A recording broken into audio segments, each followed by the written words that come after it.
What do you make of this Philadelphia team if they are healthy? I mean, this is a talented team.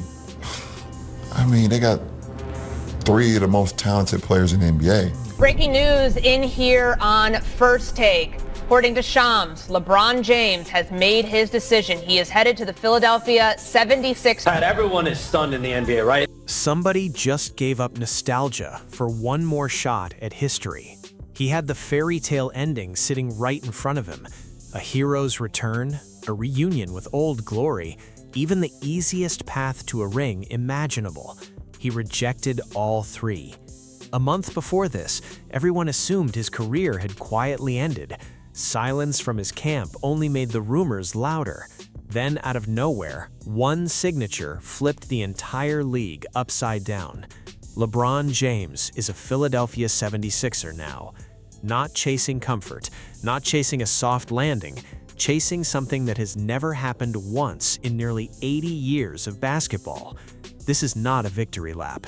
This is a declaration of war on the East. Everyone is stunned in the NBA, right? To choose the Philadelphia 76ers, this is a shock among shockers. I was shocked. I was not expecting this news. Go back to the exact moment his last playoff run ended. LeBron stood in front of reporters and said, without any hesitation, that he honestly believed he had just suited up for the final time. Not a negotiating tactic, a real admission. Then he disappeared completely. No podcast appearances, no leaked hints, no carefully placed rumors. Just quiet, in one question only he could answer. Did he have anything left to give this game? Weeks of silence passed. Then suddenly, the calls came flooding in. Cleveland reached out. Miami reached out. Golden State reached out. Minnesota reached out. More than 10 franchises made contact once free agency officially opened. And almost overnight, every meaningful stop of his career was back on the table simultaneously. Cleveland was offering the storybook homecoming. Miami was offering the emotional return to where his first titles were born. Golden State was offering the cleanest, most direct shot at a ring. Walk into an already built contender and simply add himself to it. Nobody had Philadelphia anywhere near their predictions. Several outlets did not even mention them as a possibility. And that omission is exactly why this choice carried so much weight, because it was never about sentiment. It was a calculated decision. So now you got Jaylen Brown, okay, who's big time, obviously, with Tyrese Maxey, who's big time. You got him with VJ Edgecombe, who shined as a rookie and's got tremendous potential. And now you're looking at it, if Joel Embiid is 50%, I mean, if he can give you anything during the playoffs, the Philadelphia 76ers could win the championship. Look closer at what Philadelphia already had in place, and the logic becomes obvious. They had gone out and acquired Jaylen Brown, a finals MVP who had already proven he could be the #1 option on a title-winning roster. They had Joel Embiid, a former league MVP capable of wrecking a game on both ends whenever his health cooperates. They had Tyrese Maxey, an all-star caliber guard who almost single-handedly dragged this team into the postseason the year before. And they had VJ Edgecombe, the third pick from the 2025 draft class, a rookie whose defensive instincts and athletic upside were already turning heads before his first year was even finished. Count it up: a finals MVP, a former league MVP, an all-star, a top rookie. This roster was not missing a scorer, it was missing an organizer, somebody to tie every individual talent into one functioning machine. LeBron did not pick this franchise out of sentimentality. He picked it because, on paper, they were one specific piece short, and that piece was him. For 3 consecutive years, the same story kept getting repeated everywhere. He has slowed down. He cannot close games the way he used to. Every missed shot got turned into proof. Every quiet performance got clipped, captioned, and pushed across social media. The moment his season ended in a playoff sweep, the obituaries were already sitting, finished, waiting to publish. Done, they said. Nothing left, they said.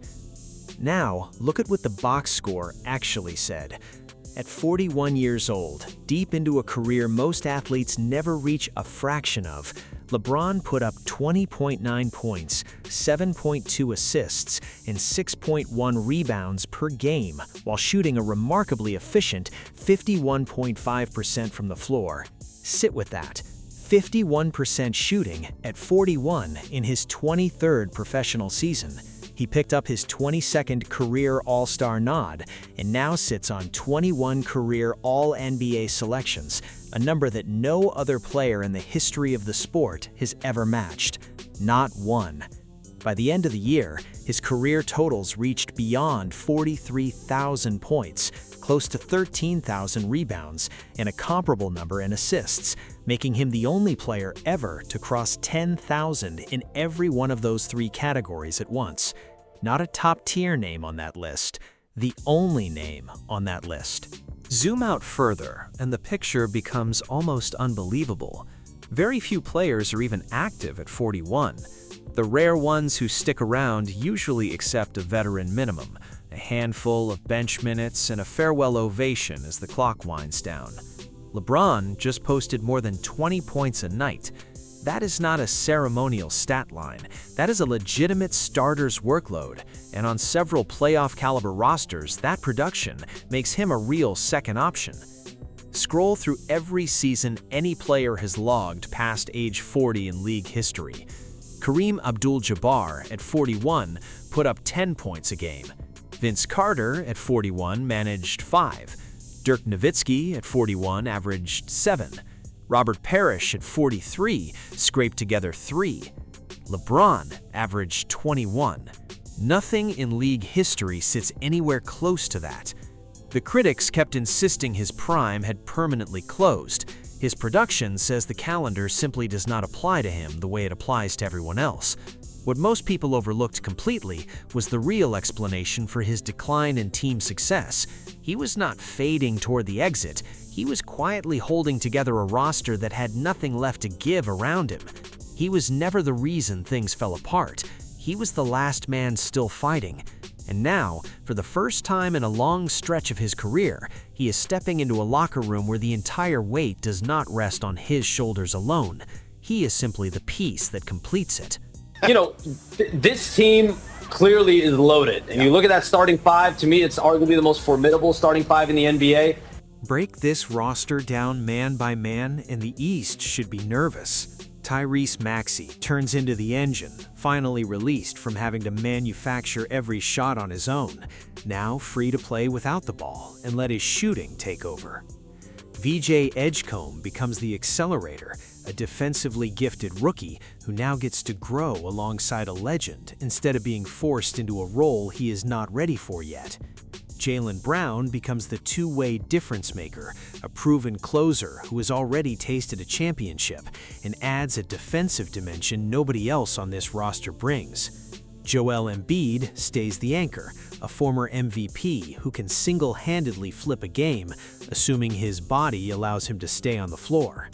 And LeBron steps into a role he has almost never played, the brain of the entire operation.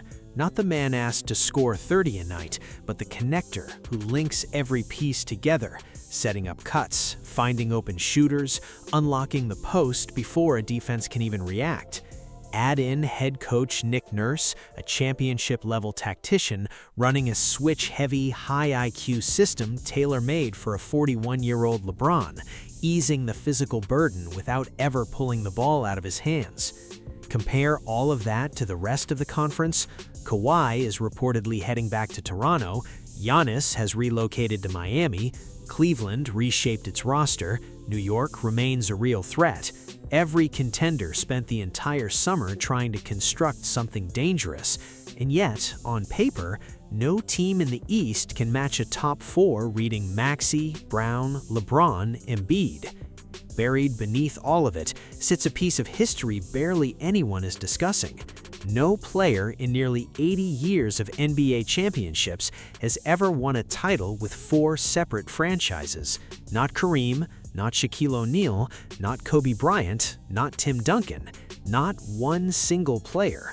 LeBron has already claimed titles in Miami, Cleveland, and Los Angeles. If Philadelphia delivers a championship, he accomplishes something this sport has genuinely never witnessed. Think about everything he walked away from to make this happen. He passed on Cleveland, the franchise that drafted him, the city where he ended a decades-long championship drought. He passed on Miami, the place where he first tasted a title, a reunion narrative that would have practically written its own headlines. He passed on Golden State, the smoothest, most guaranteed route to another ring anywhere in the league. Instead, he accepted a pay cut north of $44 million and walked directly into the toughest conference in basketball, surrounded by contenders who spent all summer preparing to be terrifying. That is not the profile of someone hunting for an easy exit. That is the profile of a competitor deliberately choosing the hardest possible fight. If this works, his resume stops reading like a stat sheet and starts reading like a history book. 5 championships, 4 different franchises, more All-NBA honors than any player who was ever laced up, and a career record with no equal anywhere in the league.